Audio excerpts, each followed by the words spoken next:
So muskir here is particularly is the particular effect that results from consumption of alcoholic beverages.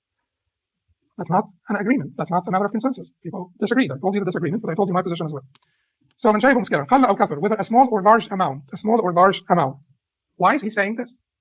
Because according to the Hanafis, and not all the Hanafis, but particularly Abu Hanifa and Abu Yusuf, if it is not made out of grape juice and secondarily dates, it is not khamr. Therefore, a small amount of it is not haram. And that's their position. If you're surprised, I'm not basically disclosing anything that's a secret anymore. Everybody knows that nowadays. However, that's not the position of Muhammad ibn Hassan. He agreed with the majority, and that is not the fatwa in the Hanafi madhab nowadays. So the position of Abu Hanifa and Abu Yusuf is not the sort of the mu'tamad for fatwa, authorized for fatwa in the Hanafi madhab nowadays. The authorized for fatwa in the Hanafi madhab nowadays is the position of Muhammad ibn Hassan. Okay. Why did they say this? And that is why you will find that Ibn Qudama, when they stress something, they are basically trying to say there is a disagreement, but we want to stress this. That's why Ibn Qudama said, وَسَوَاءٌ كَانَ مِنْ عَصِيرِ الْعِنَبِ أَوْ غَيْرِهِ. The same applies whether it is the juice of grapes or anything else. The Hanafi said that khamr is by definition the juice of grapes when it becomes intoxicant, like fermented. Okay. Nasha, أو اشتد, it is the same word, fermented. So it is grape juice. Dates would be called khamr in an amount that produces intoxication. The rest of these things are haram only if they are consumed in an amount that results in intoxication.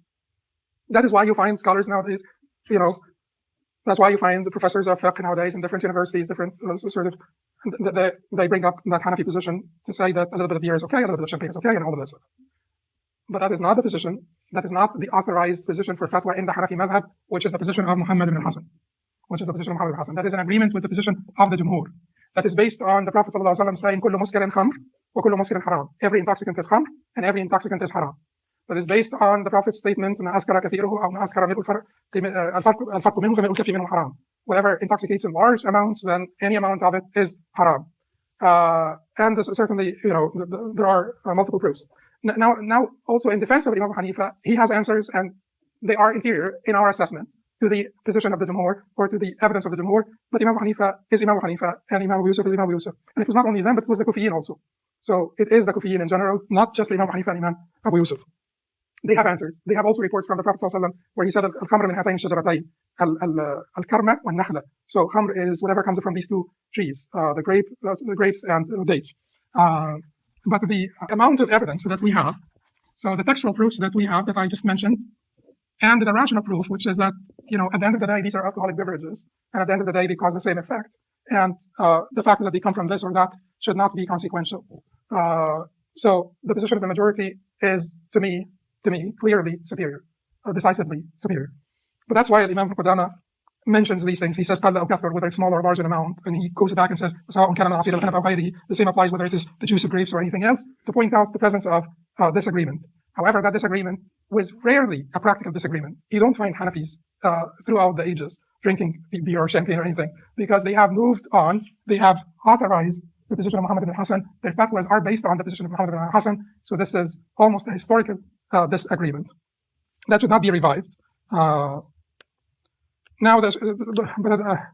some students of knowledge should be aware of it, and should be aware of its roots, and should be aware of the discourse, and should be honest about it, and all of this stuff. Because dishonesty is shooting yourself in the foot. It will always be like this. Because whenever your dishonesty is discovered, your credibility will plummet. And when your credibility plummets in the eyes of the masses, in the eyes of the youth, that's the end of it. So it is always preferred to be honest. This is not the time where you can hide knowledge anymore. This is the time of social media and time of the internet. Information age. Everything is available. That's not basically the atmosphere where hiding knowledge would work anymore.